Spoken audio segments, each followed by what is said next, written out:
Isipin mo na lang yan. Alam kong galit ka sa akin hindi dahil sa mga nagagawa ko, kundi sa mga maling desisyon mong ginagawa at wala kang masisi kundi ako. Pero anak, tandaan mo na yung mga desisyon mong yan mismo ang magmumulat sa iyong tama ang pagdidisiplina ko sa iyo noon. Sadyang gusto mo lang makawala dahil akala mo mahigpit ako.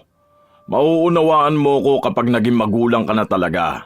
Dahil baka maging mas mahigpit ka pa sa anak mo dahil sa mararanasan mong paghihirap. Huwag mong ibahin ang usapan natin. Basta ang alam ko, masama ka pa ring ama. Wala kang kwenta, kaya naging ganito ang buhay ko. Isinusumpa ko na sana maghirap ka. At kung maaari, malumpo ka na lang para mas lalo ka maging walang pakinabang. Ewan ko na lang kung magtiis pa yung babae mo sa'yo kapag nangyari yon. Anak, huwag kang magsasalita ng ganyan. Masama ang nanunumpa ng tao dahil baka ikaw ang makaranas niyan. Kilabutan ka lalo pat buntis ka. Ayoko may masamang mangyari sa iyo at sa anak mo. Hindi kita tinuruan na maging ganyan. May mga magulang na itinataguyod ang kanilang mga anak ng mag-isa. Sa pagkakataon na yon, isinasakripisyo nila kahit na ang pansarili nilang kasiyahan. Kahit pasabihin ng iba na obligasyon naman nila yon. Katulad ni Romar na siyang tumataguyod sa nag-iisa niyang anak. Ngunit hindi yon makita ng kanyang anak dahil naghahangad pa ito ng sobra.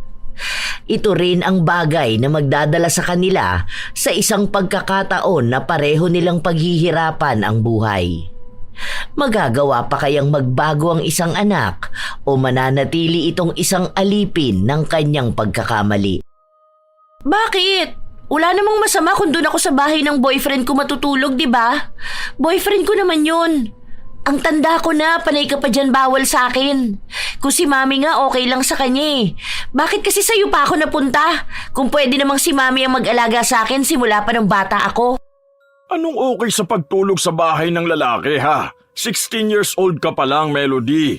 Mag-grade 11 ka pa lang. Alam ko yung mga ganyang edad, mga mapupusok talaga. Dahil napagdaanan ko rin ang ganyang edad. Huwag mo namang sirain kaagad ang buhay mo.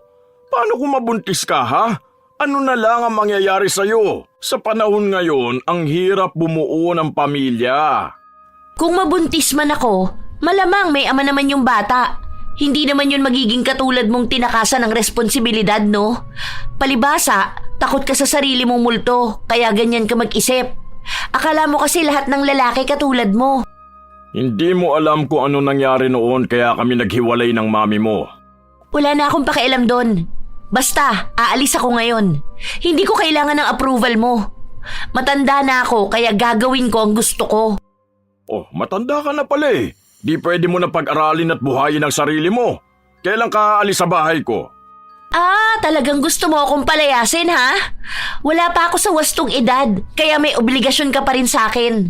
Baka akala mo makakatakas ka. Pwede pa rin kitang ireklamo dahil gusto mong tumigil magsustento sa akin. Hindi mo na nga ako nabigyan ng maayos na buhay. Gusto mo pang tumigil? Palibasa, may girlfriend ka na. Yung pokpok na bagong lipat doon sa upahan ni na Ate Claire.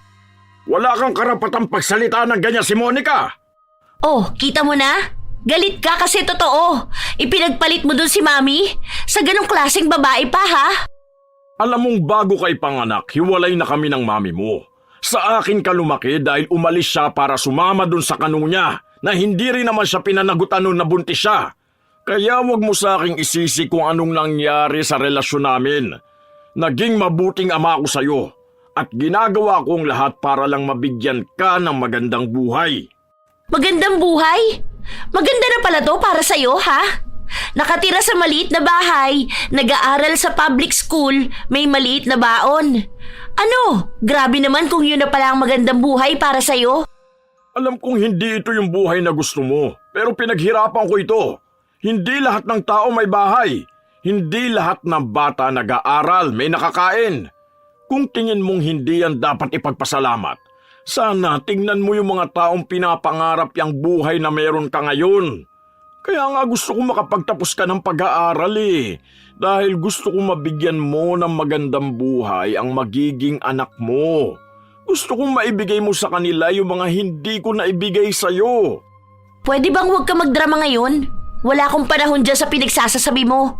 Sana ikaw, una pa lang alam mo na yun. Kung hindi mo rin naman pala kayang bigyan ng magandang buhay ang magiging anak mo, sana hindi mo binunti si Mami, di ba? Hindi mo na nga mabigyan ng buong pamilya, hindi mo pa mabigyan ng marangyang buhay. Buwisit na buhay nga naman, oh! Padabog na lumabas ng bahay si Melody. Hindi na rin siya pinigilan ng kanyang ama sa kung anong balak niyang gawin ng gabing yun.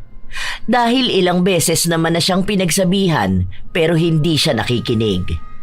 Nagpunta ang dalagita sa bahay ng kanyang nobyo. Nakikitira lang ang kanyang nobyo sa bahay ng tiyahin nito at dahil nasa bakasyon ang mga kasama nito, maiiwan lang na mag-isa si James. Kaya siya pinapapunta ron. 8 magkakapatid sina James at siya ang panganay. Parehas silang nag-aaral sa iisang paaralan at ang mga kamag-anak ni James ang tanging nagpapaaral sa kanya. Ang bango mo naman, B. Oh, bakit parang kanina ko pa nakikitang nakasimangot ka? Hindi ka ba masaya sa ginawa natin, ha? Paano kasi? Ayan oh, nakikita ko na naman yung chat ng tatay ko. Nagagalit sa akin. Hindi ako pabayaan sa gusto kong gawin. Gusto ko naman maging malaya, maging masaya sa buhay ko. Sabi ko naman kasi sa'yo na umalis ka dyan sa poder ng tatay mo. Tapos huwag mong pansinin. I-block mo siya para hindi ka na niya makausap. Tapos doon ka na lang sa mami mo. Di ba may kinakasama yung Koreano? Yun nga ang gusto ko. Pero sabi ni Mami, kapag umalis ako dun sa tatay ko, ang swerte naman ng babae niya kasi sa kanya na mapupuntahan lahat ng pera ng tatay ko. Baka hindi na yun magsustento sa akin. Ay, oo nga pala. Kaso kaya mo ba yan na mga 2 years ka pang magtitiis dyan sa paghihigpit sa'yo ng tatay mo? Hindi ko na nga lang siya pinapansin. Bahala siyang magalit. Basta ako, gagawin ko ang gusto kong gawin. Nandiyan naman si Mami eh. Todo support sa akin. Sa mga araw na lumilipas, hindi na talaga nakikinig ang dalagita sa sinasabi ng kanyang ama. Uuwi siya kung kailan niya nais umuwi. Matutulog siya sa bahay ng nobyo hanggang gusto niya. Ilang beses na ring may nangyari sa kanila ng nobyo kahit halos 3 buwan pa lang silang magkarelasyon. Magastos din si Melody at siya ang sumusustento sa kanyang nobyo, lalo na kapag may problema sa kanilang bahay. Dahil nga panganay si James at maliliit pa ang mga kapatid niya, walang ibang maasahan ang kanyang mga magulang maliban sa kanya. Habang magkasama ang dalawa, napansin ni Melody na malungkot ang kanyang nobyo. Hindi mo ba bet ang pares nila rito? Hindi mo na naubos yan oh. Kanina ka pa dyan nakatingin sa phone mo. Ano ba yan? Si nanay kasi buntis na naman. Alam mo naman na yung bunso namin, mag-iisang taon pa lang yun. Oh, bakit parang palaging buntis yung nanay mo? Diba, nung nakaraan narinig ko katawagan nyo ng tita mo at pinapagalitan siya? Yun na nga, kasi si tatay nangangalakal ng basura. Tapos si nanay nasa bahay lang nag-aalaga ng mga bata. Kaso ayun, buntisin talaga siya eh. Ang problema ko, may ubo yung isa kong kapatid. Hindi mabila ng gamot. Nagsabi na ako kay tita kaso sasabay pa sa pakisuyo ko sa kanya dun sa project natin. Sige, gawa natin ang paraan ha. Kung sakali, magkano kaya? Ewan ko ba, baka 2K siguro. Magkikita kami ni Mami bukas kaya magtatanong ako sa kanya. Baka matulungan ka niya. Kung sakali pala na mag-18 ka na at mag-work, parang ikaw na ang sasalo sa lahat, no? Oo, sinabi mo pa. Ako ang panganay eh. Kaya kapag 18 na ako, di na ako mag-aaral. Tatapusin ko lang tong hanggang grade 10 ko. Ilang months na lang naman pagtapos ng moving up natin, 18 na ako. Pwede na ako mag-apply sa mga fast food o kaya maging factory worker. Paano naman tayong dalawa? Bakit? Pwede pa rin naman tayo, di ba? Magtatrabaho lang naman ako dahil kailangan kong tulungan ng pamilya ko. Hindi naman tayo maghihiwalay. Isa pa, para na rin makabukod ako. Tapos kapag may sarili na akong bahay, edi pwede na tayo mag-live-in. Di ba mas magandang plano yun? Ay, oo nga no. Sige, okay lang sa akin yun. Para makaalis na rin ako sa poder ng tatay ko kapag 18 na ako. Ayoko rin naman doon kung sakali man. Pero kapag may maganda na rin akong work, pwede na tayong bumuo ng sarili nating pamilya. Masayang nagpaplano ang dalawa sa kung ano ang mangyayari sa kanilang hinaharap. Na tila ba ganun nga lang kadali ang lahat. Kinabukasan, nagkita sina Melody at ang kanyang ina. Dapat ay sa bahay ng ina siya pupunta. Pero sinabi nito sa kanya, nakakain na lang sila sa labas para doon nila pag-usapan ang pakisuyo ni Melody. Naku naman anak, alam mo namang wala ako nahahawakang pera sa bahay, di ba? Yung grocery sa bahay, binibili na mismo yun ng asawa ko. Tapos, baon ng mga bata sa school, siya rin ang nagbibigay. Napakakuripot nun, sobra. Kailangan pa dun malupit na palusot para lang bigyan ako ng pera. Kailangan pa kapag sinabi kong doon gagamitin ng pera, doon talaga. Palagi pa nang hihingi ng resibo o patunay na hindi ko ginastos sa kung saan yung bigay niya. Ganun po ba? Bakit sobrang higpit naman yan sa'yo? Paano na lang kung bibili ka ng skincare mo? Siya rin ang bibili. Ang hirap nga eh. Kahit ang lola mo nang hihingi ng pera sa akin, hindi ko mabigyan. Akala nila mayaman na ako dahil lang sa Koreano ang asawa ko ngayon. Oo, siguro maganda ang buhay ko kasi nakatira ako sa malaking bahay at palaging masarap ang ulam. Pero iba talaga siya pagdating sa pera. Paano po kaya yan? Kasi naaawa ako kay James. Bakit hindi ka kaya manghingi ng pera sa tatay mo? Alam ko may makukuhang bonus yun ngayon ah. Huwag mo sabihin sa akin na ibinibigay niya lahat ng pera niya doon sa babae niya. Ang kapal naman ng mukha nun. Hindi naman po ako bibigyan nun eh. Alam mo naman yun, puro baon lang bigay sa akin. Kulang na nga lang di na ako bigyan ng cash dahil katwiran niya, pinapabaunan niya ako ng pagkain. Ang kuripot naman niyang tatay mo. Ganyan na yan noon pa man kahit mag-boyfriend at girlfriend pa lang kami. Laging nag-iipit ng pera. Gawan mo na lang ng paraan. Magkatwiran ka na lang sa kanya. Sabihin mo kailangan mo sa school o kaya magpapacheck up ka kamo. Galingan mo na lang. Konting paawa mo lang doon, kakagat na yun. Alangan namang matiis ka niya, di ba? Ikaw na nga lang ang nag-iisa niyang anak. Kung matutulungan lang sana kita eh. Kaso wala rin ako. Hindi alam ni Melody ang kanyang gagawin dahil ilang araw na silang hindi nagkikibuang mag-ama. Para bang nakatira lang sila sa iisang bahay pero hindi sila magkakilala. Kaya naman yung tiisin ni Melody dahil wala rin naman siyang pakialam kung hindi sila magpansinan. Ang mahalaga sa kanya ay ang babaunin niyang pagkain, pati na rin ang perang magagamit niyang pamasahe. Kahit hindi sila nag-uusap na dalawa, alam naman ni Romar ang obligasyon sa anak. Pero dahil kailangan ng dalagitan ng pera para tulungan ng nobyo, isasantabi niya ang inis niya sa kanyang ama. Tay, kumain ka na? Oo, kanina pa. Kumain ka na dyan, aalis na ako. May pera ka pa ba, Tay? Pera? Para saan? May babayaran kasi kami sa school. Kailangan ko ng 2K. Anong babayaran mo? Ang laki naman yata niyan. Di ba nagbigay ako para dun sa project nyo? Meron kasi kaming ambagan sa school. Mababa na nga yun eh. 4K nga dapat yun pero napakiusapan ko na kung pwede bang 2K na lang muna ang ibabayad ko. Wala naman akong maipon kasi wala naman kayong extra na perang binibigay sa akin. Sakto lang sa pamasahe ko. Kailan mo kailangan? Ako na lang ang magpapadala. Kaninong teacher mo ba ibibigay? Wag na, ako na lang ang magbibigay. Bukas na sana eh. Oo sige, mamayang gabi bibigay ko sa iyo yung pera. Alis na ako. Lock mo na lang ang pinto tapos magbukas ka ng ilaw sa kusina. Hindi ko pa alam kung anong oras ako makakauwi. Sige, pero siguraduhin mong may dala kang pera ha. Kailangan ko na bukas. Hindi nagbigay pa ng pansin ang dalagita sa kanyang ama matapos niya itong mahingian. Nang kinagabihan na yon, nagbigay naman ng pera ang kanyang ama kaya may naibigay siya sa kanyang nobyo. Dahil nakuha na niya ang nais niya, balik na naman sila sa walang kibuan ng ama. Pakiramdam ni Melody, mas madali naman talaga kapag ganun silang dalawa. Hindi na niya kailangan pang magkwento sa ama. Hindi na rin siya makakarinig ng kung ano-anong sermon mula rito.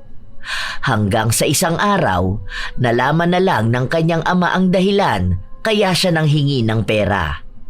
Kaya pagka-uwi niya, agad siyang kinausap nito.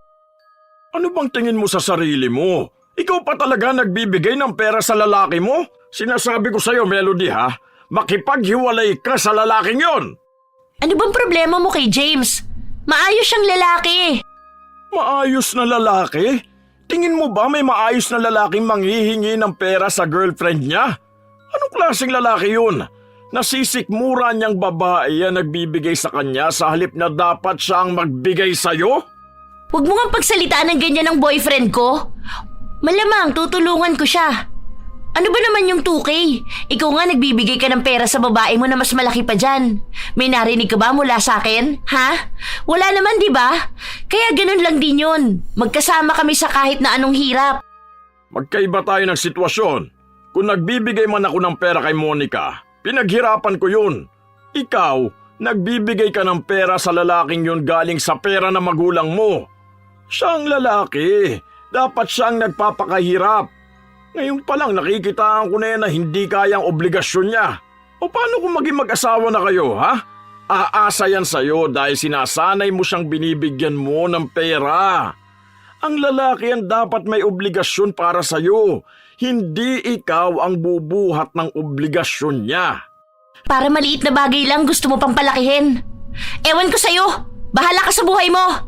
Hayaan mo, kapag may trabaho na ako, babayaran ko lahat yan. Huwag ka mag-alala. Isinusumbat mo sa akin lahat, di ba? Oh, ano pa bang gusto mo? Mahal yung gatas ko ng baby pa ko? Pinambili mo ng diapers ko? Yung pinambayad mo ng tuition ko? Lahat ng gastos mo sa akin? Sige, ilista mo yan. Kwentahin mo. Tapos uunti-untiin kong bayaran kapag nakapagtrabaho na ako. Para matapos na yung mga hinaing mo sa buhay mo. Hindi ko sinabing babayaran mo lahat ng mga nagastos ko sa'yo. Ang gusto kong maintindihan mo, hindi mo kargo ang lalaki mo. Obligasyon kong ibigay sa'yo ang pangangailangan mo, pero hindi ko obligasyong buhayin ang lalaking yun. Huwag mong pagsasalitaan ng ganyan si James. Ang kapal ng mukha mo, akala mo kung sino ka magsalita dyan? Bakit? Akala mo ba mabuti kang ama? Ha? Kung sana mabuti kang ama, hindi mo hinayaan na wala akong nanay. Kung hindi ka nakipaghiwalay kay mami, sana maayos ang buhay natin. Kaso wala eh. Ikaw na nga ang nakabuntis sa kanya nung 16 pa lang siya. Ang lakas pa ng loob mong iwan siya. Kung yan ang kwento sa'yo ng mami mo, wala akong magagawa. Hindi ko siya iniwan. May mga sakripisyo rin ako para sa inyo. Siya ang kumawala sa pamilya natin dahil gusto niyang magbuhay dalaga. Oo, inaamin ko na may kasalanan ako dahil nabuntis ko nga siya na maaga. Pero handa naman akong panagutan siya. Pero siya ang may ayaw eh. Hindi ko siya pinilit manatili sa pamilya natin. Dahil kung gusto niyang buo tayo, sana nanatili siya. Eh kasi, sino ba naman babae ang gugustuhin maging asawang isang tulad mo? Wala kang kwentang lalaki. Wala kang kwentang ama. Kung wala akong kwentang ama, sana kung saan-saan ka na napunta ngayon. Sana wala ka sa poder ko. Sana hindi ka nakakapag-aral dahil pinabayaan kita. Pero hindi naman, di ba? Ikaw ang nag-iisip niyan dahil lang sa kung ano-anong naririnig mong sinasabi ng mami mo. Utang na loob, Melody. Kung tingin mo hindi ka na masaya sa bahay na to kasama ko, hindi rin kita pinipilit na manatili rito.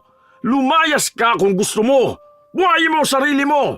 Total gusto mo malaman kung ano bang buhay nang wala ko eh, di ba? Sige, maluwag ang pinto ng bahay ko.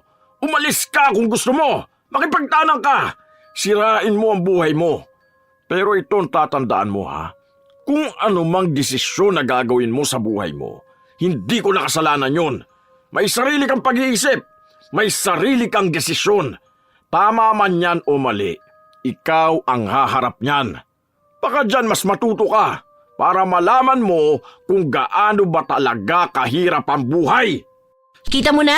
Pinapalayas mo ko dahil gusto mong iuwi rito yung Monica na yon. Ano? Magiging happy family kayo? Wow! Ang lupit mong tatay. Iiwasan mo ang responsibilidad mo sa akin para lang buhayin ang anak ng iba. Napakagaling mo! Sa ayaw at sa gusto mo, patitirahin ko rito si Monica. Gagawin ko! Bahay ko to! Ako ang nagpundar nito. Kaya ako magdidesisyon kung sino ang titira dito. Wala kang kwentang, ama! Buwisit ka! Pinapakita mo lang lalo sa akin na dapat hindi ka ginagalang. Sana hindi na lang ikaw ang naging tatay ko. Baka sakaling maging masaya pa ako eh. Alam mo bang kinakahiya kita? Kapag may nagtatanong sa akin kung nasan ang tatay ko, lagi kong sinasabi na patay na siya. Dahil ayokong ipakilala ka sa kanila. Nakakahiya! Baka pagtawanan pa nila ako. Mas mabuti pang patay ka na sa kwento ko kesa naman makita nila kung gaano kamiserable ang buhay ko dahil lang sa kasama kita. Wala akong pakialam sa kwento mo.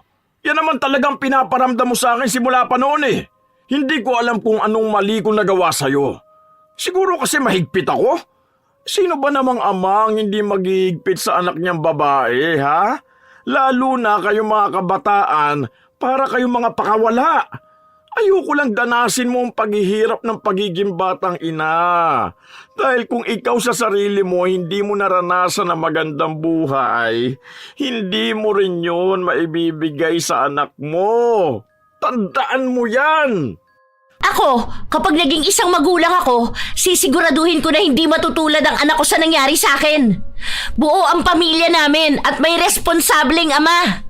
Hindi ako hahanap ng lalaking kagaya mo. Tandaan mo rin yan! Mahirap magsalita ng tapos, Melody. Hindi ako hihiling ng kahit na anong masama tungkol sa'yo. Pero alam kong darating ang araw na maiintindihan mo rin ako. Pero sana sa araw na yun, hindi pa huli ang lahat para sa'yo. Hindi na naghintay pa ng salita si Romar. Agad na siyang nagtungo sa kanyang kwarto habang bitbit ang sama ng loob sa kanyang dibdib. Palagi na lang silang nagtatalo ng kanyang anak. Ayaw niya ang mga salitang lumalabas sa bibig ni Melody, pero alam niyang kahit naman anong gawin niya, hindi niya mababago ang isip ng anak. Ang tanging makakakita lang ng mali niyang ginagawa ay si Melody lamang. Ilang araw pa ang lumipas, hindi na pinaghahandaan ni Romar ang anak niya ng babaunin nito. Nagluluto siya ng makakain nila pero hindi na katulad noon na nakahanda ang pagkain sa baonan ng dalagita.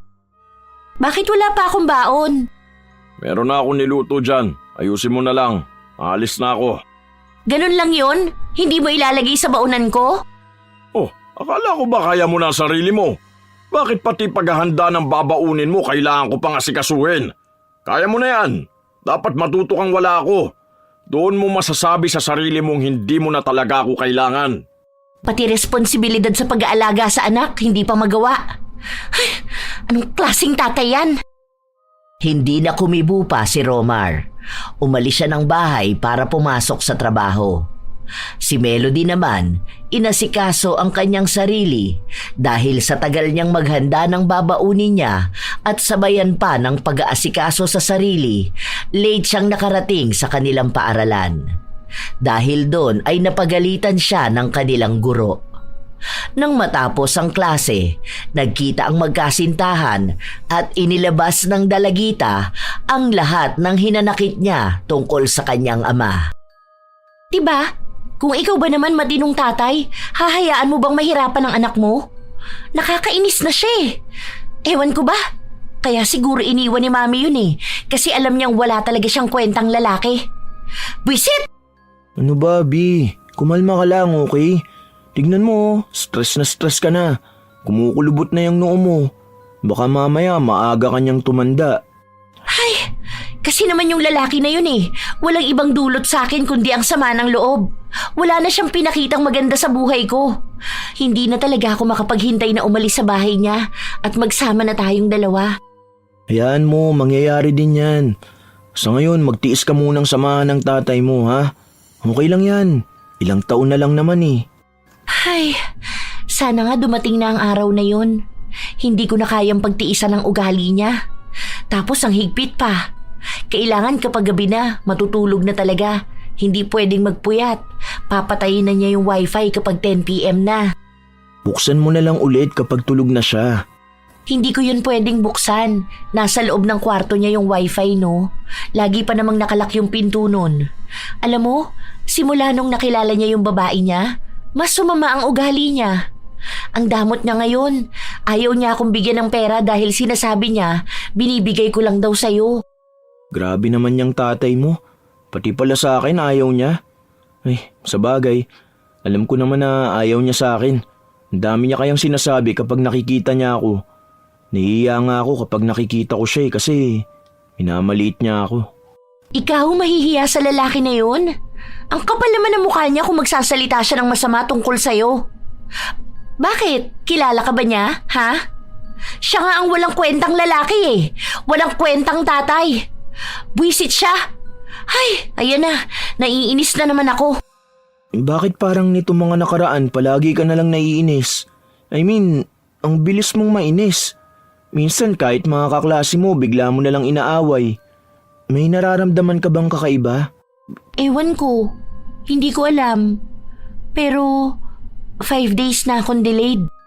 5 days? Normal ba yan? Malamang hindi. Never ako na-delay, no? Medyo kinakabahan nga ako eh. Baka kasi buntis ako. Buntis? Baka naman hindi. Baka ano lang yan. Di ba may ibang dahilan naman kung bakit nade-delay? Sa stress o pwedeng sa stress dahil sa tatay mo. Baka ganun lang. Maghintay ka na lang. Baka magkaroon ka na niyan bukas o kaya ngayong linggo. Paano kung hindi nga ako magkaroon? Hindi ko alam. Huwag mo na lang munang isipin yan. Hindi ka naman siguro buntis, no? Ano ka ba? Kapag 1 month na akong delayed, bumili na tayo ng PT ha? Hindi ka agad nakapagsalita ang kanyang nobyo. Baka sa mukha ni James ang pagkadismaya at ang takot sa posibilidad na buntis nga si Melody.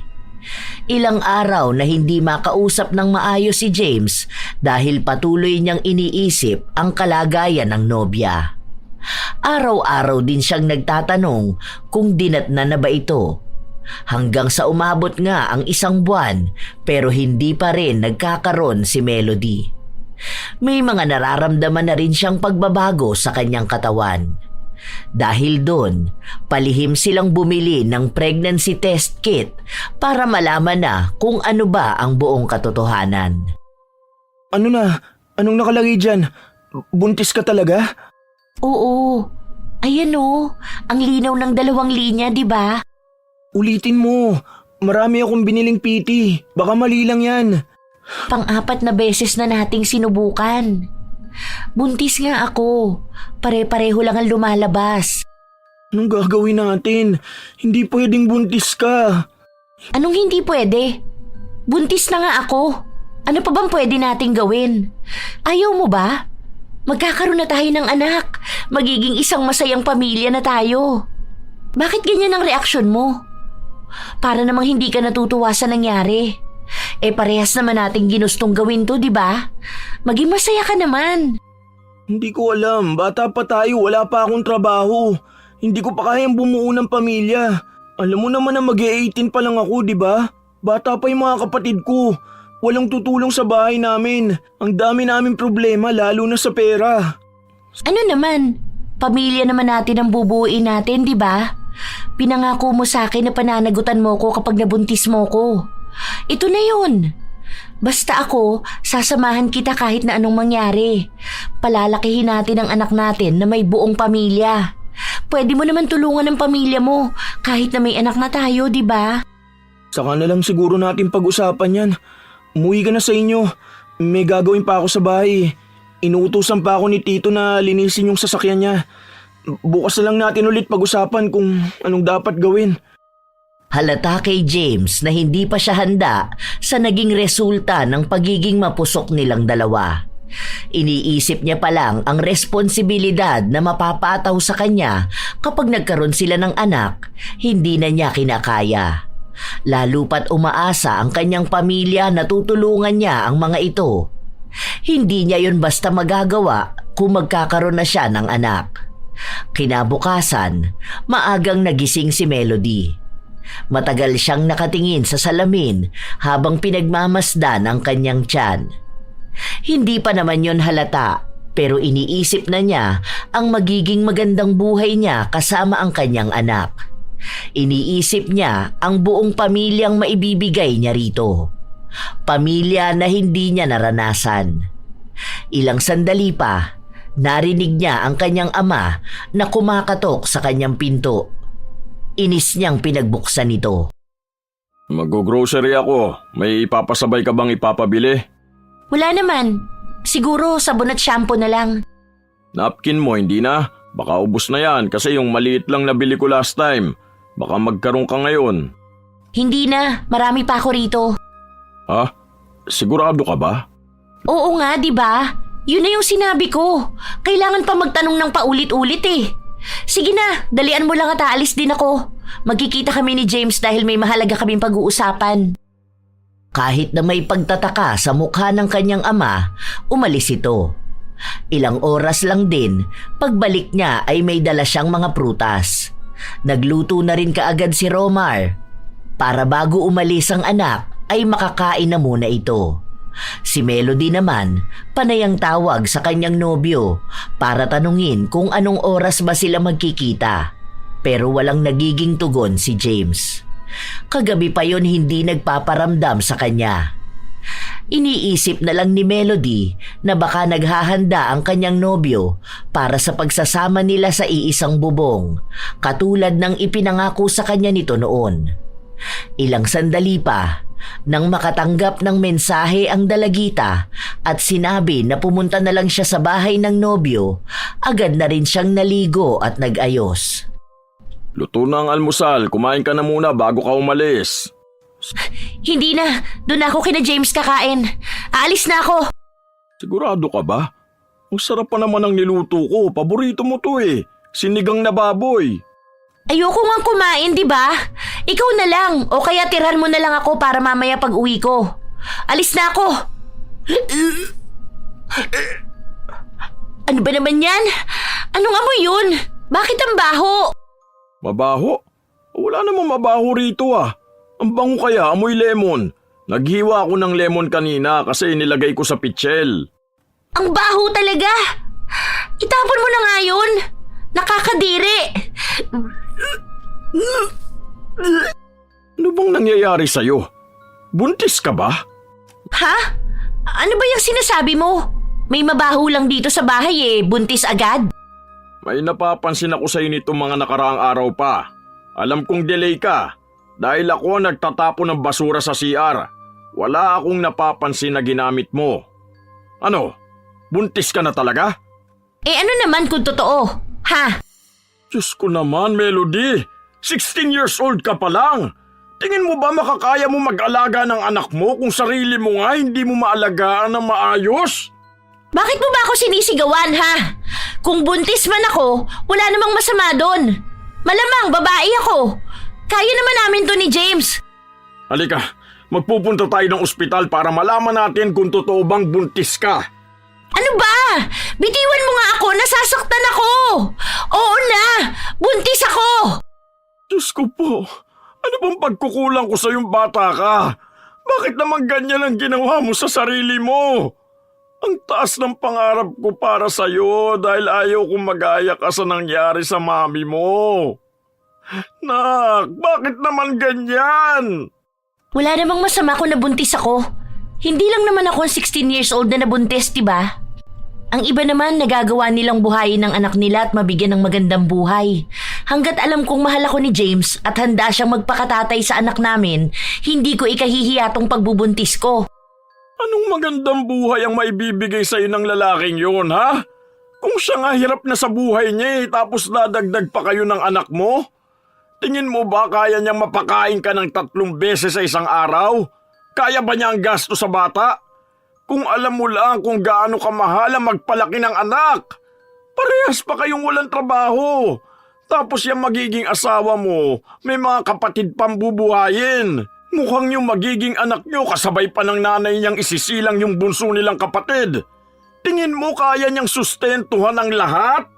Kaya namin basta magtutulungan kami. Basta alam ko mahal namin ang isa't isa. Kaya namin to para sa pamilyang pinapangarap namin. Anak, ang pagbuo ng pamilya, hindi lang yan para sa pagmamahal. Hindi sapat na mahal nyo lang ang isa't isa para mabuhay kayo. Kaya nga kita pinag-aaral, di ba? Para magkaroon ka ng magandang kinabukasan at ang magandang kinabukasan na yun ang magiging susi para mabigyan mo rin ng magandang buhay ang magiging anak mo. Pero paano mo yun magagawa ngayon kung hindi ka pa tapos ng grade 10 mo? Buntis ka na! Huwag mo akong pakialaman, okay? Hindi naman ikaw ang ginugulo ko para sa anak namin eh. Kaya namin to. Kapag nakapanganak na ako, pwede naman ako maghanap ng trabaho. Mabibigyan pa rin naman ng magandang buhay ang anak namin. Huwag mong pangunahan ng desisyon ko sa buhay. Hindi mo alam kung ano ang mga plano namin. Tila ba gumuho ang mundo ni Romar nang marinig niya ang mga salitang yon mula sa kanyang anak. Nawala na siya ng pag-asa na pakikinggan pa siya nito. May desisyon na si Melody at kahit na ano pang sabihin niya, yun pa rin ang pipiliin ng kanyang anak. Kaya sa halip na paghigpitan pa ito, hinayaan na lang niyang gawin ni Melody ang sa tingin niya ay tama. Ilang linggo pa ang lumipas, tumigil na sa pag-aaral ang dalagita dahil kailangan niyang bantayan ang kanyang kalusugan para sa kanilang anak. Huminto rin si James sa pag-aaral para maghanap ng trabaho.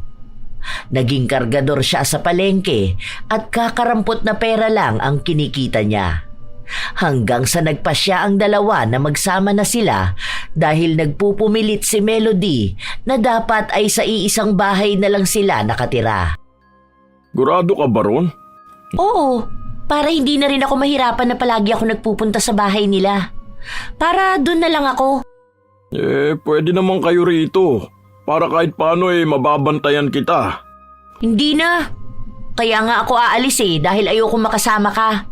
Sige na, okay na muna tong dala kong gamit. Saka ko na lang kukunin yung iba kapag lilipat na kami ng bahay. Magpadala ka na lang sa akin ng pera bilang sustento mo.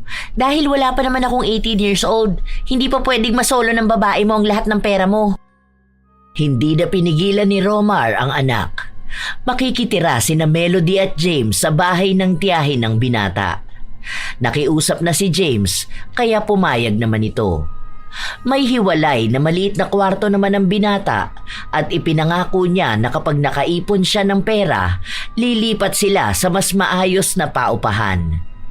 Unang araw pa lang ni Melody, pinaglinis na siya ng bahay. Siya ang naghugas ng mga plato pero ang dami niyang nabasag dahil hindi siya marunong sa gawaing bahay. Galit na galit ang tiyahin ni James kaya pag uwi nito ay pinagalitan ng binata sa ginawa ng kanyang nobya. Hindi nga ako marunong maghugas ng plato Bakit kasi ako ang gagawa nun? Sa bahay nga namin di ko ginagawa yun, kahit magluto. Nagagalit si tita kasi pati yung sinaing mo hilaw na sunog. Hilaw sa ibabaw pero sunog sa ilalim. Nagsorry na lang ako. Wala ka bang ibang alam na gawaing bahay? Wala. Bakit kasi ako ang gagawa nun? Hindi ba sila marunong? Bi, nakikitira lang tayo sa bahay nila. Kahit noon pa akong tagalinis dun. Ang galing naman nila, no? Gagawin nila akong katulong, ha? Hoy, sa bahay namin ni minsan hindi ako pinaglinis, no? Tapos kanina, gusto pa atang ako pa maglinis ng CR. Ayoko nga ng ganun. Ano, kukuskusin ko yung inidoro? Yak, kadiri! Dahil dito ka na nakatira, hindi ka na pwedeng maging buhay prinsesa. Kahit pa sabihin mong buntis ka. Kasi nakikitira pa rin tayo sa bahay nila. Sila nagbabayad ng bills tapos hindi naman ako masyadong makaambag sa pagkain. Intindihin mo na lang, Bi. Kailangan mong makisama sa kanila dahil wala pa tayong sariling bahay Kahit na ayaw ni Melody maglinis ng bahay, ginawa niya yon. Kapag naaabutan siya na nagpapahinga, pinaparinggan siya. Muntikan pa niyang makaaway ang anak ng tiyahin ni James dahil masyado itong maldita sa kanya. Ang daming inuutos. Inis na inis si Melody dahil hindi siya sanay na inuutusan siya. Minsan, kahit na gusto niya ang pagkain, hindi siya binibigyan. Nakakabili lang siya ng gusto niya kapag nagpapadala ng pera ang kanyang ama. Pero lingguhan ito kung magbigay ng pera at sapat lang yon para sa pagkain niya. Isang araw, hindi na napigilan ni Melody na makaaway ang pinsan ng nobyo. Nakasagutan niya ito dahil inuutusan siyang lumabas ng bahay at bumili ng merienda nito. Mainit sa labas kaya ayaw ni Melody. Dahil doon, halos magkagulo sila sa loob ng bahay. Mabuti na lang at naawat ng tiyahe ni James at nakaramdam ng kaunting konsiderasyon sa kanya dahil buntis siya. Ayoko na rito. Bakit kasi ganyan sila? Di, tiisin mo na lang. Wala rin naman tayong magagawa eh. Inuutusan niya akong lumabas eh. Ang init kaya. Paano kung mangitim ako? Saka pa na siya utos sa akin, di naman niya ako katulong, no? Wala ba siyang paa? Hindi niya ba kayang lumabas? Ha? Ganyan talaga yung pinsan ko. Dati kasi may yaya siya pero nag-resign na. May yaya naman pala siya eh. Sana kumuha na ulit sila.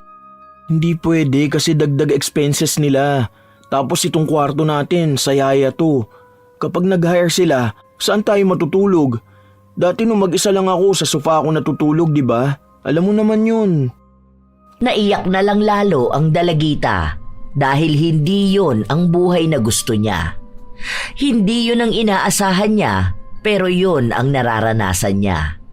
Dahil nagkaroon na sila ng alitan ng pinsan ng nobyo, hindi na natahimik ang kanyang buhay. Kaya lumapit na siya sa kanyang ina para humingi ng tulong. Sige na, Mami. Ayoko na dun. Malaki naman ang bahay niyo, di ba? Pwede naman kahit isang room lang. Yung maliit lang. Alam mo naman na ayaw ni Koreano na may ibang nakikitira sa bahay, di ba? Anak mo naman ako eh. Hindi naman ako ibang tao. Kahit na. Pasensya ka na. Tiisin mo na lang doon. Humingi ka na lang ng tawad sa pinsan ng boyfriend mo. Wala ka namang magagawa eh. Ikaw kasi, bakit kasi nagpabuntis ka? Ipalaglag mo na lang kaya yung bata. Ayoko. Anak ko to. Bata ka pa naman. Pwede ka pang magkaanak ulit. Balik ka sa tatay mo. Kasi kung ako lang ang masusunod, pwede ka sa bahay. Kaso yung asawa ko, ayoko naman na mag-away kami. Kung kaya mo namang ipalaglag ang anak mo, gawin mo na lang. Mahirap kasi yan, lalo na kung wala namang maibibigay na magandang buhay ang tatay niyan. Bakit kasi ganito nangyari sa buhay ko eh? Buwisit kasi yung tatay ko. Kung sana naging maayos lang siyang ama, hindi naman ako magkakaganito eh. Napariwara ang buhay ko dahil sa kanya. Yung tatay mo, yun, maraming pera yun. Ano, papayag ka ba na ititira niya ang bagong asawa niya dun sa bahay niyo habang ikaw walang matirhan? Huwag kang papayag. Kasama pa nun ang anak ng babae. Ikaw ang tunay na anak tapos aalagaan niya, anak ng iba? Ipaglaban mo kung anong karapatan mo. Sinulsulan ng kanyang ina si Melody at dahil sa mga sinabing yun ni Cecil, sumang-ayon naman ang kanyang anak. Nagpunta si Melody sa bahay ng kanyang ama kung saan naabutan niya itong kasama nga si Monica at ang anak nito. Tila ba isang masaya at kumpletong pamilya sila. Nakakaramdam ng selo si Melody dahil para bang hindi na siya kailangan ng kanyang ama. Oh, nak, napadalaw ka rito. O tara, sakto, nagluto si Monica ng merienda. Ginataang bilo-bilo. Halika, pasok ka. Oh, ikaw lang ba mag-isa? Nasaan si James? Anong ginagawa ng babae na yan dito? Kasama niya pa yung timawa niyang anak. Paalisin mo nga yan. Nakakapikon makita yung anak niya. Ang pangit. Ang laki ng mata tapos dapa pa ang ilong. Ano ba, Melody? Huwag mo nga pagsalitaan ng ganyan ng bata. Ilang taon pa lang yan, 8 years old pa lang. Matuto kang ang isipin muna yung ilalabas mo salita sa bibig mo. Pinag-isipan ko yun. Bakit nga ba nandito yan sila? At bakit hindi? Dito na sila titira sa bahay. Ah, so hinintay mo lang talaga akong umalis para itira mo sila rito, no? Kaya pala hindi mo ako pinigilan, ha? Bakit kita pipigilan? Di ba ikaw ang may gustong sumama sa boyfriend mo? Bahay ko to. Kung gusto kong bumuo ng sarili kong pamilya, gagawin ko.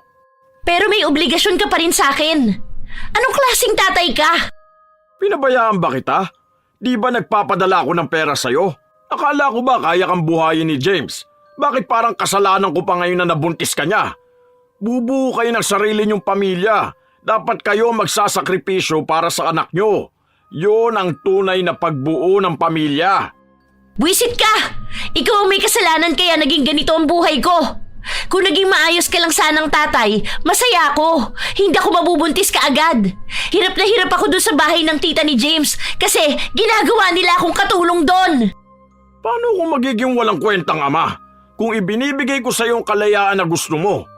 Di ba nung pinipigilan kita matulog sa bahay ng boyfriend mo, nagagalit ka kasi mahigpit ako? Ngayon naman na hinahayaan na kita magsama kayo, magagalit ka pa rin sa akin? Sinabi ko na sa'yo, mahirap ang buhay para sa ganyang edad. At ikaw ang nagdesisyong harapin yan. Kaya hindi mo ko masisisi sa anumang nangyayari sa'yo. Desisyon mo yan. Dapat matuto kang panindigan yan. Ayan, sa ganyang ginagawa mo, mas lalo mong pinapatunayan na tama ngang umalis ako sa poder mo. Dahil wala kang malasakit sa anak mo. Isipin mo na lang yan. Alam kong galit ka sa akin hindi dahil sa mga nagagawa ko, kundi sa mga maling desisyon mong ginagawa at wala kang masisi kundi ako. Pero anak, tandaan mo na yung mga desisyon mong yan mismo ang magmumulat sa iyong tama ang pagdidisiplina ko sa iyo noon. Sadyang gusto mo lang makawala dahil akala mo mahigpit ako. Mauunawaan mo ko kapag naging magulang ka na talaga. Dahil baka maging mas mahigpit ka pa sa anak mo dahil sa mararanasan mong paghihirap. Huwag mong ibahin ang usapan natin. Basta ang alam ko, masama ka pa ring ama. Wala kang kwenta, kaya naging ganito ang buhay ko. Isinusumpa ko na sana maghirap ka. At kung maaari, malumpo ka na lang para mas lalo ka maging walang pakinabang. Ewan ko na lang kung magtiis pa yung babae mo sa'yo kapag nangyari yon. Anak, huwag kang magsalita ng ganyan. Masama ang nanunumpa ng tao dahil baka ikaw ang makaranas niyan. Kilabutan ka lalo pat buntis ka. Ayoko may masamang mangyari sa iyo at sa anak mo. Hindi kita tinuruan na maging ganyan. Aleche! Agad na umalis si Melody. Nagtangka pa ang kanyang ama na pigilan siya pero hindi na niya ito kinausap pa. Ang tanging nasa utak lang ng dalaga ay ang panunumpa at pagmumura niya sa kanyang ama. Kay Romar na niya isinisi ang lahat ng nangyayari sa kanya. Kung bakit siya nabuntis ng maaga at kung bakit hindi siya nakapagtapos ng pag-aaral. Ayaw niyang tanggapin sa kanyang sarili na siya talaga ang may maling nagawa. Hindi na kaya pa ni Melody na makisama sa mga kamag-anak ni James pero wala siyang magawa dahil wala naman din siyang pupuntahan. Kahit pa magmakaawa siya sa kanyang ina, hindi siya kayang patirahin sa bahay nito. Maaari naman siyang manuluyan sa kanyang ama, ngunit ayaw niya itong makasama sa iisang bahay, lalo na ang bagong kinakasama ng ama. Ilang araw pa ang lumipas, nagkakalabuan na rin silang dalawa ni James. Lalo pat may dumagdag na problema sa bahay ng binata at kailangan niyang ipadala roon ang perang kinikita niya kahit maging ang pera ni Melody na galing sa kanyang ama.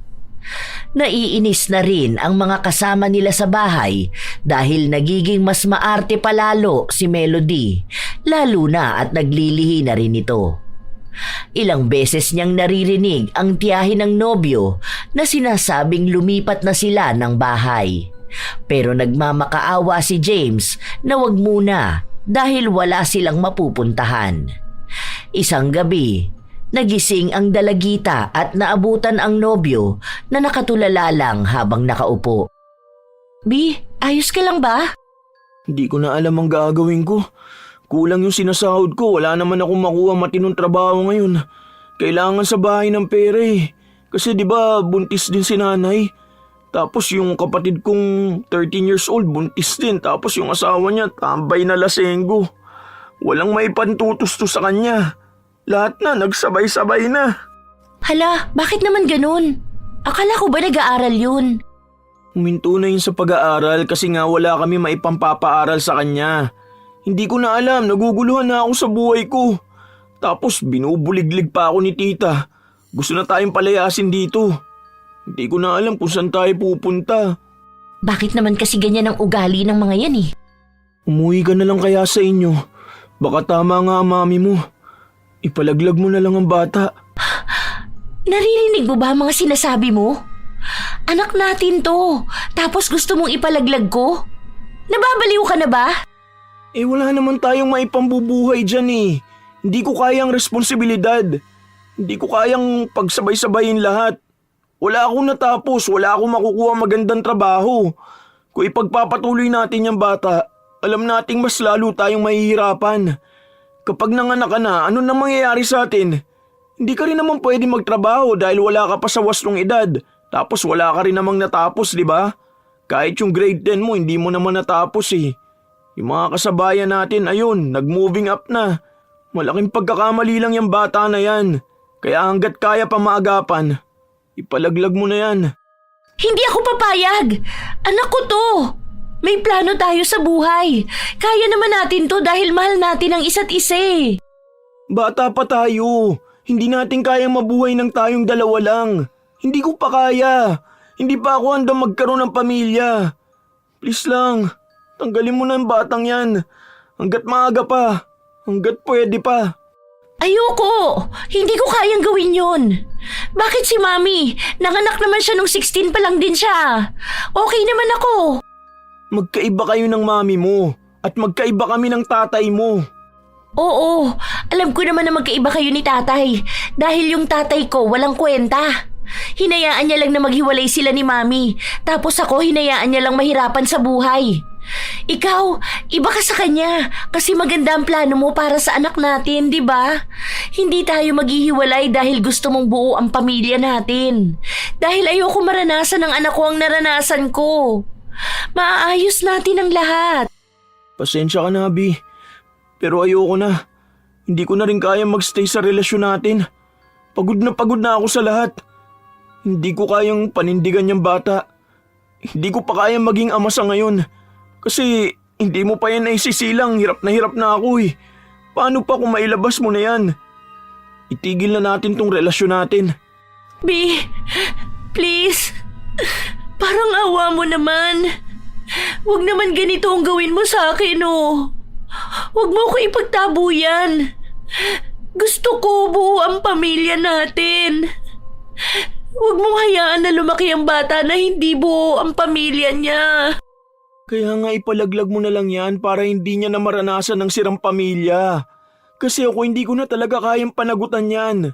Umuwi ka na sa mga magulang mo, ayoko na. Gusto ko lang makipaghiwalay sa'yo. Ilang beses pang nagmakaawa si Melody sa kanyang nobyo pero tila babuo na ang desisyon nitong makipaghiwalay sa kanya at ang pagkumbinsi sa kanya na ipalaglag ang kanilang anak. Kinaumagahan, nang magising si Melody, wala na ang kanyang nobyo. At ang sabi ng tiyahin nito, umalis na raw si James at hindi nila alam kung saan ito nagpunta. Pinapalayas na rin siya dahil wala na siyang rason para manatili roon. Teka, sandali lang. Dahan-dahanin niyo naman ang gamit ko. Kailangan ba talagang itapon niyo?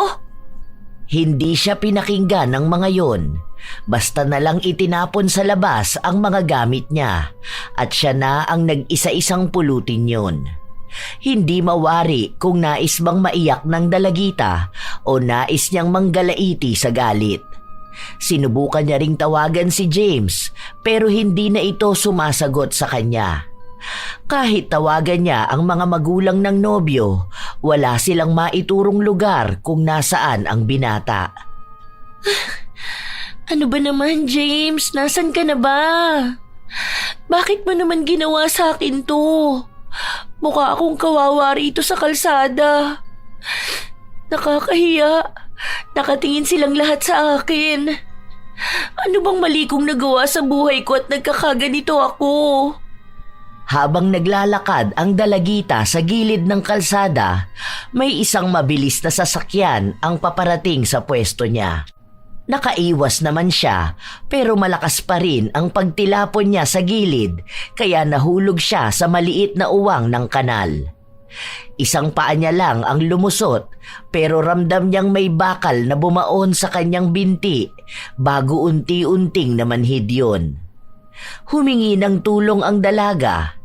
Nagkagulo naman ang mga taong nakakita sa kanya pero hindi na nila nahabol pa ang sasakyan na muntikan ng makabangga sa dalagita.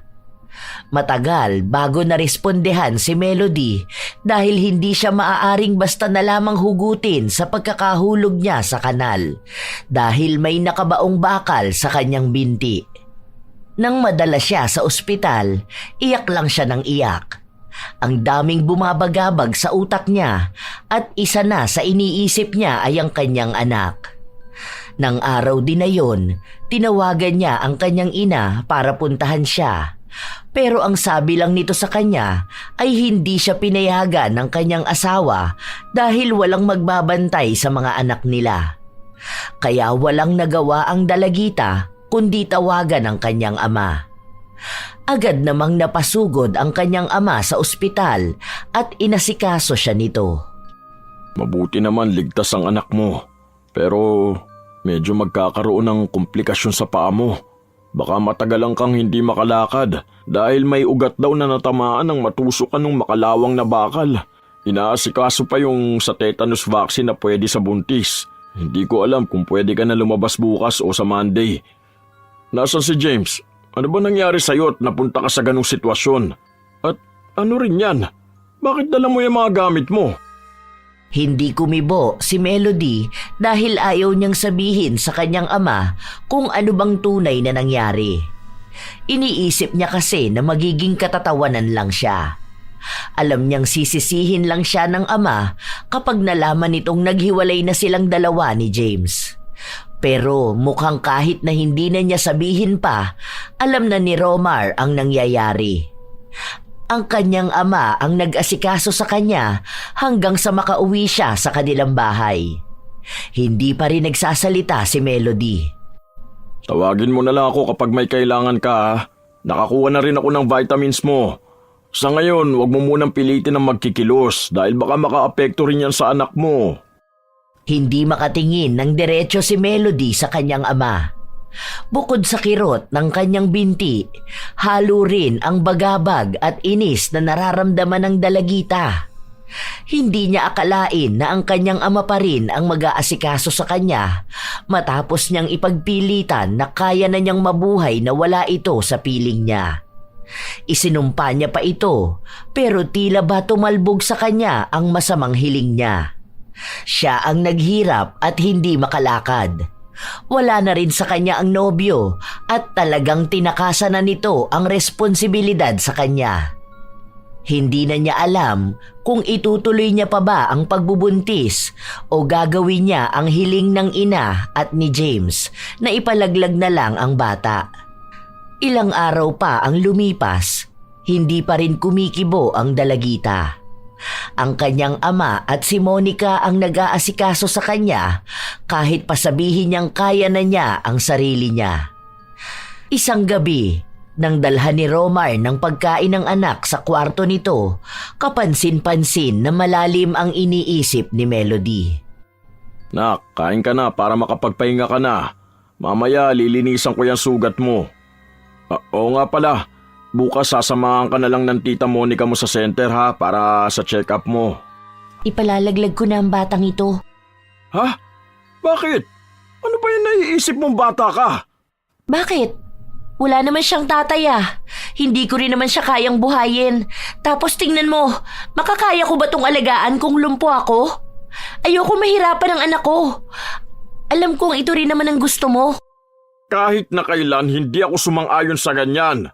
Kahit na alam kong bata ka pa, hindi kita kinumbinsi na ipalaglag mo yung bata.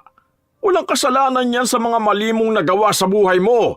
Kung sa tingin mong gusto kong mawala yan, sana nung pinagbubuntis ka ng mami mo, pumayag din akong magpalaglag siya nun. Katulad mo, ganyang edad ng mami mo. Gusto kanyang ipalaglag dahil ayaw niya pa magkaroon ng anak. Pero hindi ako pumayag.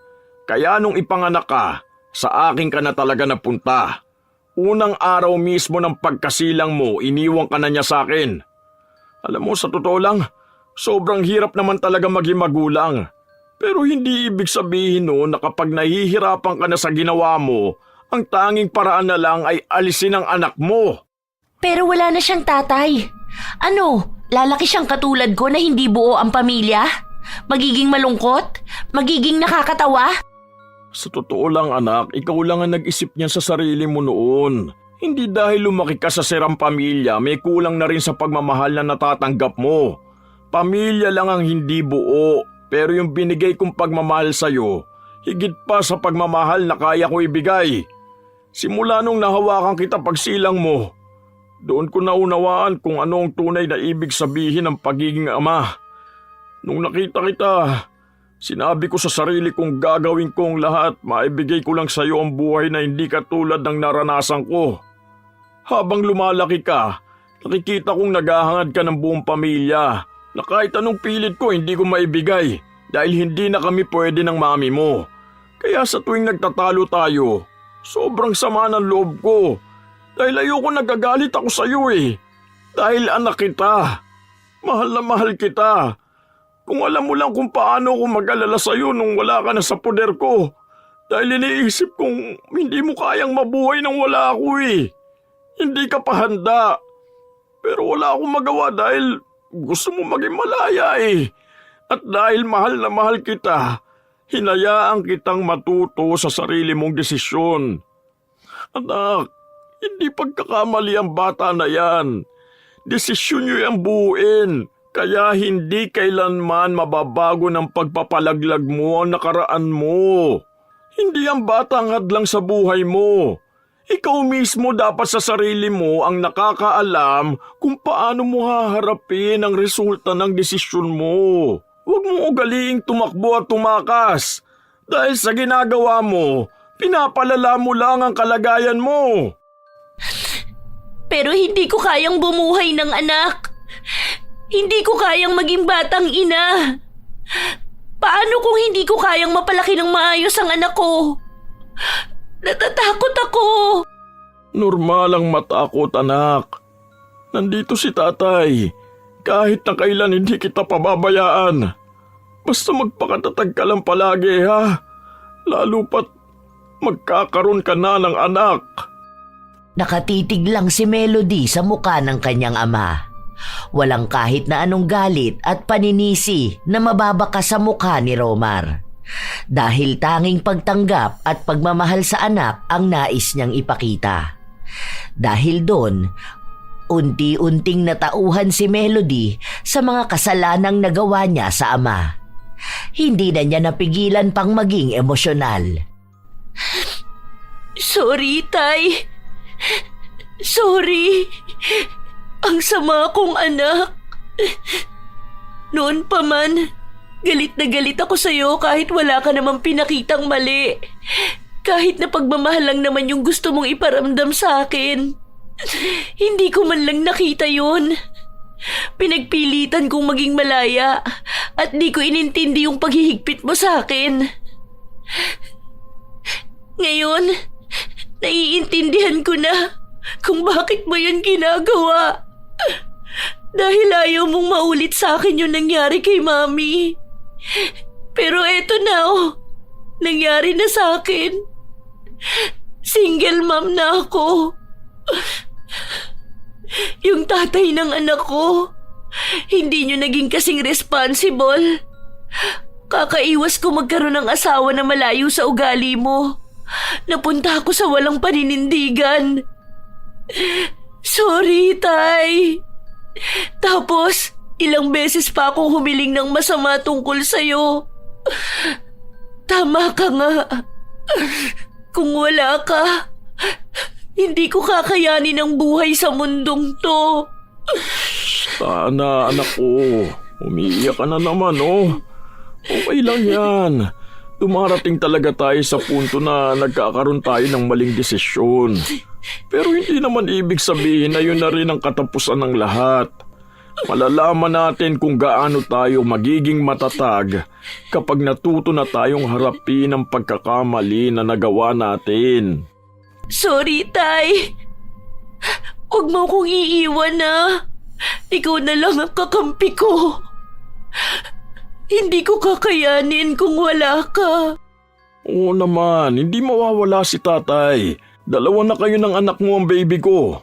Gagaling ka pa rin naman, hindi ka habang buhay na magiging lumpo. Sa ngayon, kailangan mo magpakatatag dahil kailangan mo maging malusog para maging malusog din ang baby mo paglabas. Kaya mo yan, ha? Big girl ka na dapat kasi magiging mami ka na. Nagkapatawaran ang mag-ama.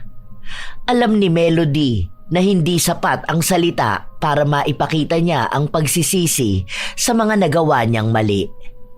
Sa ginagawang pag-aalaga sa kanya ni Romar, doon nalaman ni Melody kung ano ba ang tunay na pagmamahal. Hindi niya kailangan hilingin ang buong pamilya dahil kaya namang ibigay ng kanyang ama ang mga pangangailangan niya.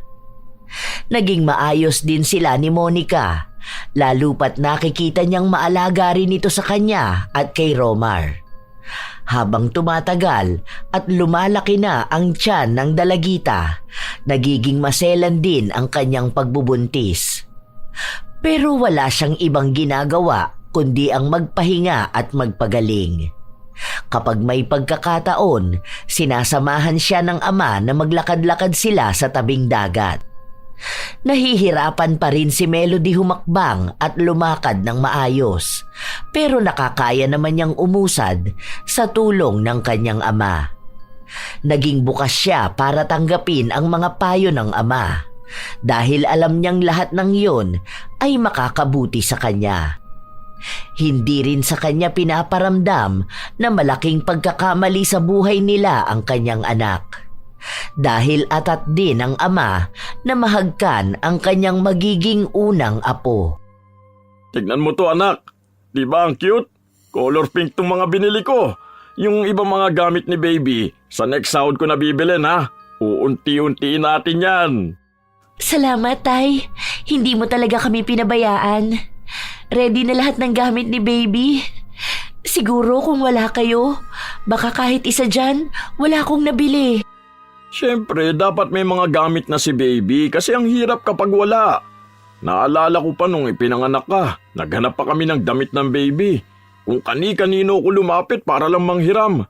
Ayoko namang maranasan yun ni baby at Asha. Nakakatuwa naman. Feeling ko, paglabas ni baby, magiging lolos girl to. Naku, pagpapagalitan ko na tong anak ko, may tatakbuhan siya. May kakampi na agad. Nako, lugi na bigla ang anak kasi malamang mas kakampi na sa apo. Aba, dapat lang kampihan ng apo. Pero parehas lang din ang paghihigpit. Baka nga mas mahigpit pa, no? Siyempre, Tay. Hindi pwedeng mabuntis ng maaga. Naku, masasampal ko siya. Grabe ka naman sa anak mo. Oo nga po pala, may naging balita na po ako kay James. Ang sabi sa akin nung kakilala namin, nakita niya raw si James na may bagong asawa, pero matandang babae na raw. Hindi ko lang alam kung saan na yun nakatira. Baka yun na lang ang pinatulan niya, kasi kailangan nga ng pamilya niya ng pera. Lalo pat yung mga kapatid niya, maliliit pa. Tapos yung nanay niya, buntisin din. Naku, kawawa naman din yun. Yan ang mahirap talaga kapag nag-aanak ng walang plano. Sa hirap ba naman ng buhay ngayon, hindi pwedeng basta ka nalang maglalabas ng bata sa mundo. Lalo kung wala ka namang magandang plano kung paano mo siya bubuhayin. Ngayon ko lang po na-realize yung mga ganong payo niyo sa akin noon. Na dapat bigyan ko muna ng magandang buhay ang sarili ko. Dahil hindi ko mabibigyan ng magandang kinabukasan ng anak ko kung pati ako nakalugmok sa kahirapan. Gusto ko po ulit sanang mag-aral, Tay, kapag nakapanganak na po ako. Gurado ka ba? Okay lang naman, total. May nakatabi naman akong pera para sa pag-aaral mo talaga. Salamat po, Tay. Ang swerte ko po talaga sa inyo. Tama ka nga po. Hindi lahat ng bata may bahay na matitirhan. Hindi lahat ng anak may amang responsable at hindi lahat kayang mag-aral. Kaya hanggat meron ako ng mga bagay na pinagdarasal ng iba, dapat ko itong pahalagahan. Ngayon, ang pangarap na aabutin ko ay hindi na lang para sa akin, kundi para na rin sa anak ko. Naging mas matibay ang samahan ng mag-ama. Ang ina naman ni Melody ay bibihira na lang niyang makausap dahil wala itong magandang naipapayo sa kanya.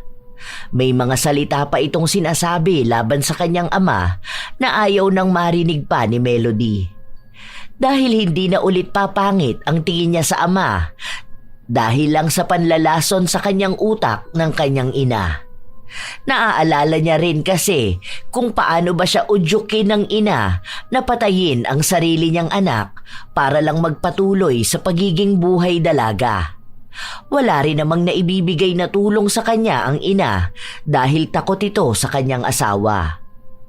Sa pagpapatuloy ng mga buwan, walang nakuhang paramdam ang dalagita sa ama ng kanyang anak, kaya tanggap niyang kinalimutan na sila nito. Dumating ang araw na nakapanganak na si Melody at nang unang beses niyang mahawakan ang kanyang anak, nagbago ang pananaw niya sa buhay. Doon niya lubos na naunawaan ang ibig sabihin ng ama, na sa kanya maiintindihan ng lahat kapag naging isa na rin siyang magulang. Naging katuwang ni Melody ang ama at ang madrasta sa pagpapalaki ng kanyang anak. Nang mag-1 taon na ang bata, saka siya bumalik sa pag-aaral. Gusto niyang makatapos para kapag nagkaroon siya ng magandang trabaho, maibibigay niya rin ang pangarap niyang buhay sa anak. Naging maayos na rin naman ang kanyang paglalakad. Hindi ito katulad noon na akala niya tuluyan na nga siyang malulumpo. Ang bilis ng panahon, ano? Ang laki na ng anak mo at ang kulit. 3 years old na agad si Baby Atasha. Samantalang noon, bit-bit ko pa yan ng ganito. Ang liit-liit. Tapos laging lumulungan sa dibdib ko. Kaya nga po, Tay. Hindi ko rin agad na malaya na ganun pala kabilis lumilipas ang panahon, ano? Sa susunod niyan, kaming dalawa na ang mag-aaway dahil magiging makulit na siyang teenager na gustong gawin lahat ng naiisip. Naku! Nakakatakot na baka magmana sa akin yan. Attitude pa lang yan, kuhang-kuha na sa akin. Dapat yata ihanda ko na ang sarili ko. Kasi feeling ko, makikipagtalo lang ako sa sarili ko kapag kausap ko na ang teenager version ng anak ko. Ay naku, ayan nga ang dapat mong paghandaan. Sobrang sakit sa ulo kapag teenager na ang anak. Diyan nalalabas lahat ng puting buhok mo. Huwag naman sana akong isumpa ng anak ko, no? Dapat ipakita mo sa kanya kung anong masamang dulot ng pagsasalita ng masama sa kanyang kapwa. Dapat pangaralan mo siya.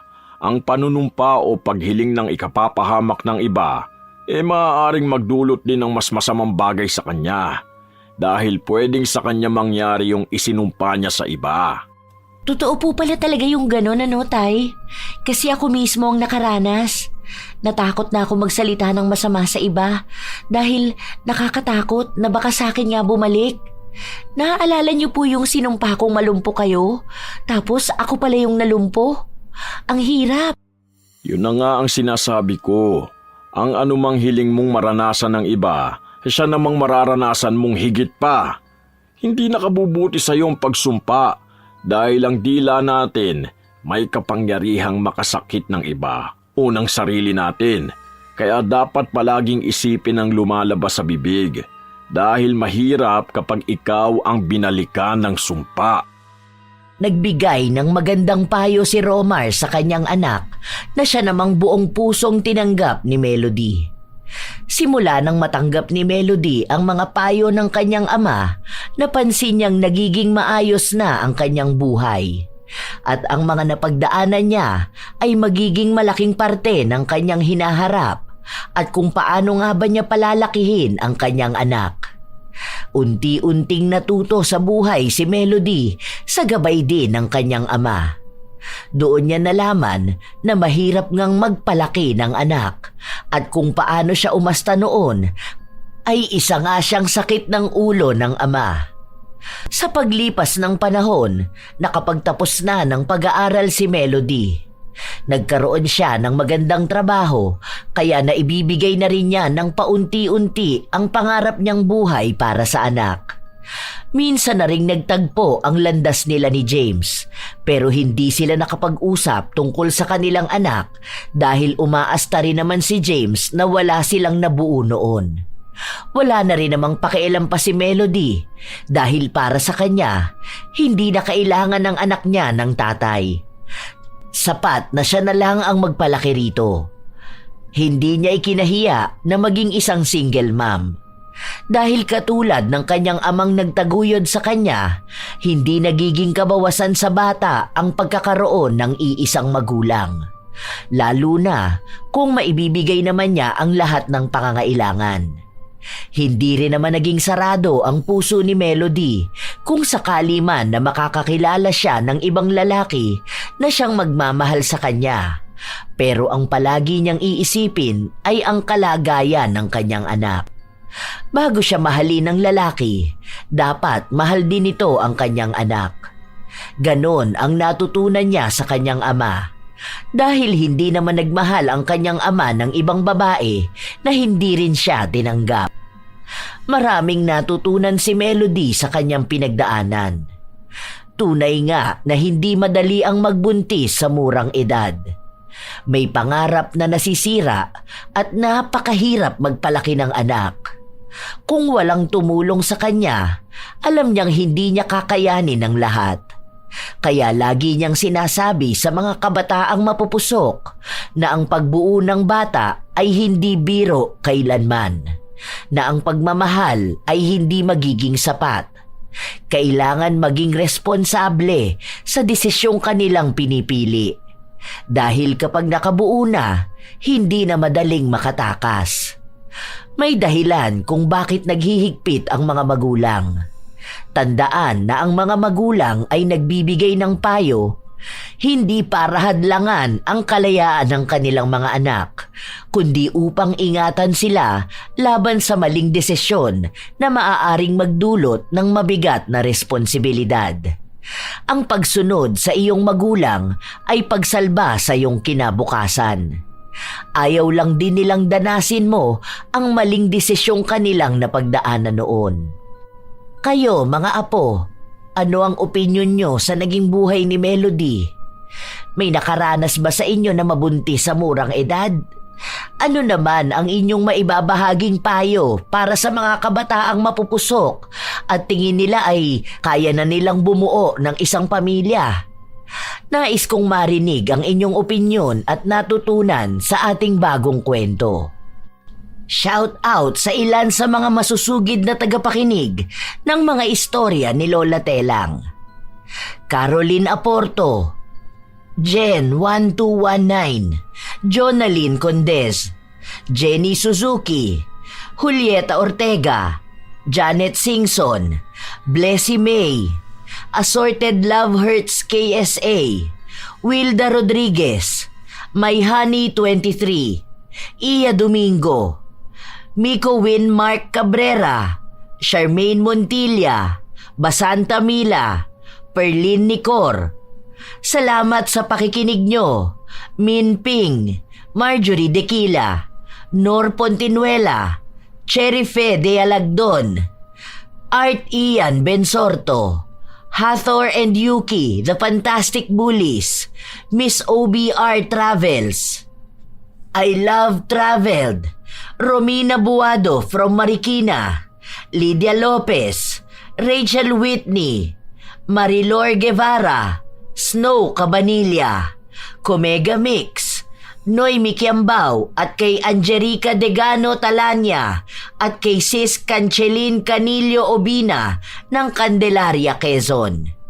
Lilian Del Rosario, kumusta kayo? Ami Yong, Chambu Diday, Loren Perez, Inang Ausa at sa Satrain family, Rosaura Delgado, Charmaine Angke, Florita Gapan, Cram Marker, Supladang Pasaway, Nancy Makasakit, Crisialin Ace Veloso, Alvin Ranera, Sheila Lagrama, Cinderella Gutierrez, Noemi Garcia Pabunan, Filipina Palsario.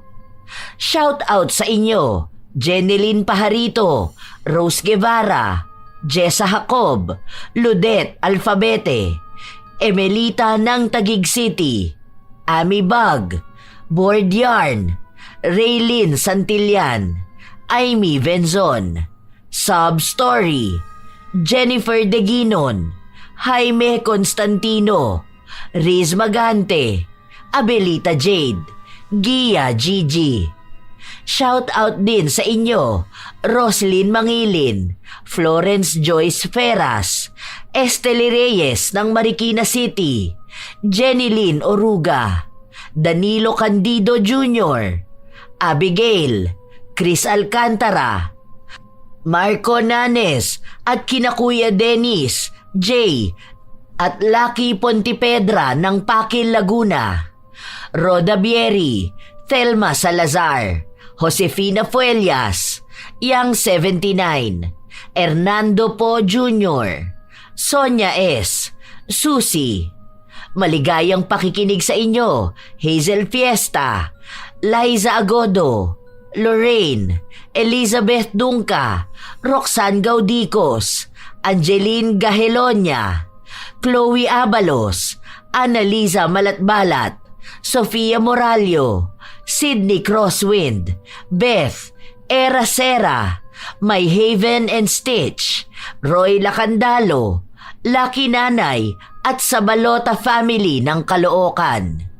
Maria Lina Kagawa, Avic Fernandez, Girly Satur at sa lahat ng taga-siling department ng Cosmo Malvar, Batangas. Belated happy birthday din noong August 20 kay Clay Ann ng Line 1. Nelly Pondok, Gami Ramos, Maria Victoria Matalote, Nora Mejia, Charlene Togores, Artemio Oyan, Lisel Christmas, Michelle Andales, Rubina 266, Letty Joachim, Brents Recto, Mea Espiritu, Gemstone Claro, Pureza Tagiwalo, Alma Naong, Grace Maniego, Maria Benitez, Mel Santarita, AJ Chua ng Subic, Sambales, Honey Faith Gregory, Hayashi J. Megan, Sheena Enriquez, Pamela Agasang, Lovely Rose Roa at sa kanyang napakagandang anak na si Princess Rain Roa Alawami. Ito ang inyong Lola Telang at maraming salamat sa palagi ninyong pakikinig, mga apo.